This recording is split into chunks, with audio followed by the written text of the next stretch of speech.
Welcome back to Going Walkabout. We're off to the land of Cappadocia, beautiful hidden gardens and mystical rock formations. However, getting there is no easy feat. For us, it would mean a 7-hour drive from Alanya through the Taurus Mountains deep into the center of Turkey. So we hit the road in our Catmobile to begin our journey to what is one of the most popular tourist destinations in Turkey, Cappadocia. In this video, we'll find out, is the journey worth the effort? Stay till the end to see our final thoughts. The Cappadocia region was formed over 60 million years ago by erosion of soft layers of lava and ash. Human settlement dates back to BC period. However, the use expanded in the Christian era as many tried to hide from persecution. The soft rock allowed for inhabitants to create hidden homes in the rock formations and underground in the valleys of Cappadocia. There are over 200 underground cities in the area. One that we will visit can accommodate over 20,000 people plus livestock. Cappadocia means the land of beautiful horses, which are the first statues that welcome you as you enter the area. We decided to spend our visit in Cappadocia in the town of Göreme, considered one of the top 3 towns in the world.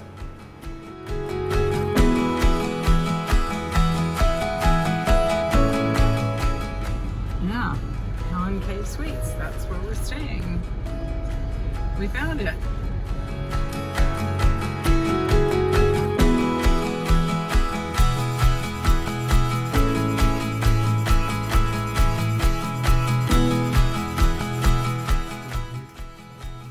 Yeah, so this is our little place for the next 4 nights, and it's actually built into one of the rocks, so it's built into the cave.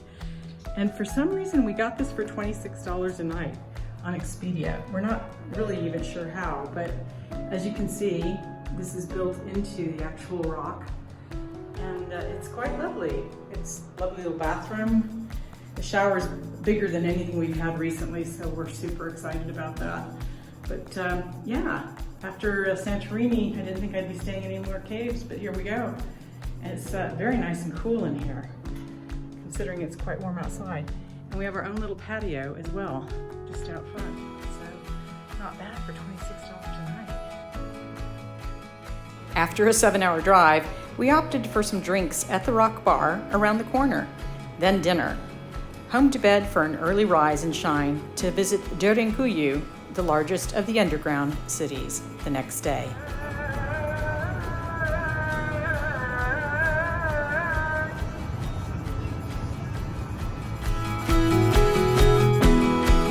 Our breakfast this morning was a bit of a surprise.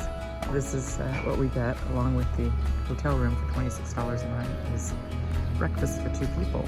And this is traditional Turkish breakfast, which is olives and cheeses, cucumbers and french fries, and some baklava. So we're gonna have to start eating now. We won't be done till lunchtime. I wouldn't have thought we could finish this stuff off, but we actually didn't do a bad job of eating almost everything here. There you go, healthy breakfast. Way to start the day. The healthy breakfast was a godsend, as our day would be busy exploring Derinkuyu. Derinkuyu was initially built during the 8th to the 7th century BC. It was expanded to multiple levels by the Christians, who used the area as protection from the Mongolian incursions in the 14th century. Many Christians lived in the city up to 1923. The city was only rediscovered in 1963, when a resident of the area found a mysterious room behind a wall in his home while he was renovating. Further digging revealed access to the tunnels that had been abandoned for years. The tunnels are not for the claustrophobic at heart, like myself. The stairways leading down are narrow and not very well lit. Once in some of the larger rooms, you wonder how the inhabitants were able to stay below ground without seeing the light of day for so long. I was relieved to get back to the surface. It was nice to have an open-air drive home, and get back to the hotel for a nice glass of wine. The next day, we decided to hike the Ilata Valley. We heard it was a pretty easy stroll. Spoiler alert, not the case. More to come on that. Just south of Gareme, the valley became home to many monks during the 4th century, who built over 105 churches into the cliff-like valley walls, along with over 10,000 dwellings, all built into areas a gecko would have a hard time climbing to. We began in Alanya proper, where there are some lovely river restaurants. In hindsight, that may have been an easier day, just having a nice leisurely lunch by the river.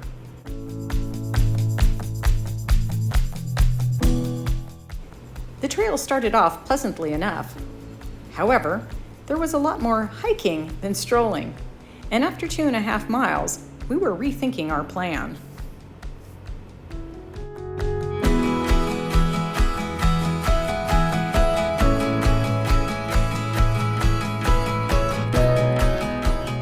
Visited the dark church, so named as it is bloody dark inside and a bit scary as well, which was a hefty hike up to get to. It was interesting to note the carvings and the effort put in to decorate the interior of the church that was hanging off the side of a cliff. Next stop was the Daniel Paternoster Church, which was less scary and a lot more colorful.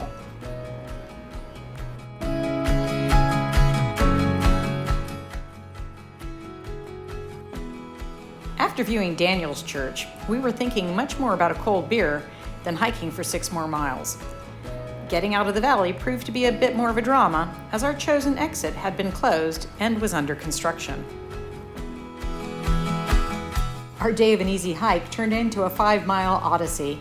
We fell in with 3 deaf Turkish guys who were in the same predicament that we were. Fortunately, we met some lovely people along the way, offering us strawberries, bottled water, and rides.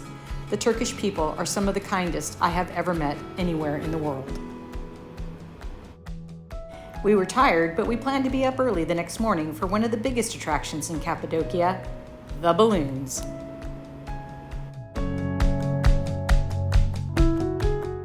There are normally around 100 hot air balloon trips that take off at sunrise each day, weather permitting.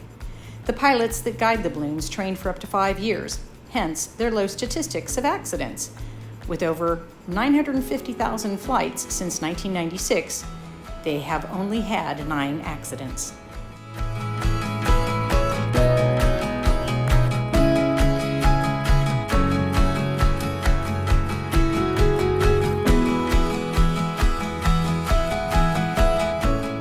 They will cancel flights if the weather isn't perfect, so plan on staying a couple of days if you want to make sure you get a ride. I'll be honest, I had as much fun watching them as I'm sure they did flying over me.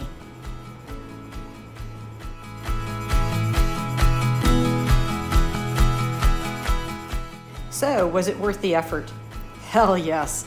Cappadocia is enchanting and unique the world over. We were glad we undertook the long drive to this amazing place.